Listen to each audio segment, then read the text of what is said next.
Mamleketlik satıp alуулar jönündө Kırgız Respublikasынын мыйзамына өзгөртүүлөрдү киргизүү тууралуу Кыргыз Республикасынын мыйзамынын долбоору. Сатып алуулардын негизги методдору. Тикелей сатып алуулар. Көбүнесе сатып алуучу уюмдар атаандашсыздык ыкма менен товарларды жана кызмат көрсөтүүлөрдү сатып алууга тендерлерди жарыялашат. Жөнөкөйлөтүлгөн конкурстар. Эгерде атайын даярдоону талап кылбаган товарлар, ошондой эле кыйла максималдуу босоголлук суммага конкреттүү сыпаттоо менен жумуштар жана кызмат көрсөтүүлөр сатып алынса, бул ыкма пайдаланылат. Бир этаптык конкурстар. Товарларды жана кызмат көрсөтүүлөрдү сатып алуулардын эң башкы атаандаштык ыкмасы. Бул тендерлер боюнча контракттар эң ири болот. Алардын өлчөмүнүн жыйындысы 2016 жылда дээрлик 47 миллиард сомду түздү. Бир этаптык ыкма менен конкурсту өткөрүүдө сатып алуулардын жол жоболоруна катышууну каалаган жөнөтүүчүлөрдүн жана подрядчылардын саны чектелбейт. Бир этаптык ыкма менен конкурс негизги ыкма болуп саналат жана эгерде баасынан тышкары башка критерийлерди белгилөө зарыл болгондо колдонулат.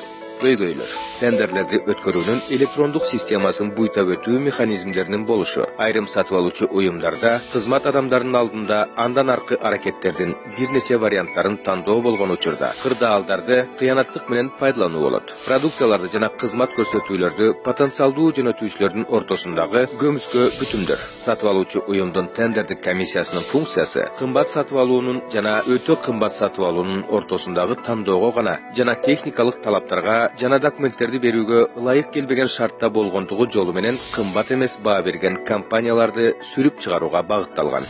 Бул кантип жасалат? Аз сумма, мисалы 70, 80, 90 бергендерге аларды техникалык себептер боюнча өткөрбөй коюуга аракеттенишет. Башкача айтканда, иргешет. Б. Айрым учурларда тендерди жокко чыгарышат. Бирок мында болжолдуу бааларды билип алышат. С. Техникалык талап белгилүү бир компания үчүн алдын ала даярдалат. Д. Күрөлүк сумма заказчынын билдирилген суммасынан эмес, компаниялардын сунуш кылган суммасынан 2% түзгөндүктөн компаниялар берген сумманы банк аркылуу билип алышат. Е. Конкурстук арыздар менен конверттерди ачуу жол жобосунда жеңүүчүнү баалоо жана аныктоо жүргүзүлбөйт. Тендерлер төмөнкү негизги 2 себеп боюнча болгон жок деп таанылат. Биринчиси, катышуучулардан арыздардын жоктугу. Экинчиси, билдирилген техникалык мүнөздөмөлөргө берилген сунуштардын ылайык келбөөсү. Көйгөйлөрдү чечүү. Мыйзам долбоорунун максаты мамлекеттик сатып алуулардын жол жоболорун өркүндөтүү, айкындуулукту жана натыйжалуулукту жогорулатуу, жоопкерчиликти жогорулатуу жана бөлүштүрүү. Биз тендер менен каралган бүткүл сумманын 10%-нан ири үнөмдөө алабыз. Реалдуу атаандаштык пайда болот. Мамлекеттик сатып алуулар системасында коррупцияны төмөндөтүү.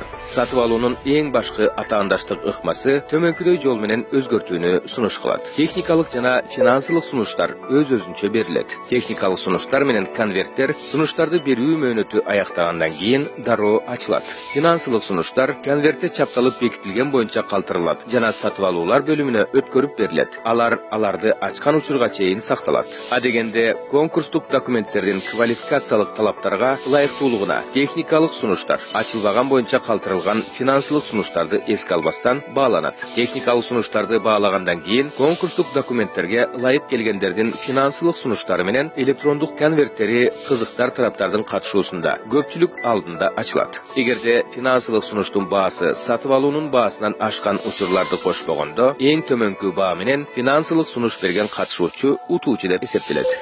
Көңүл бурганыңыздар үчүн ыраазычылык билдирем.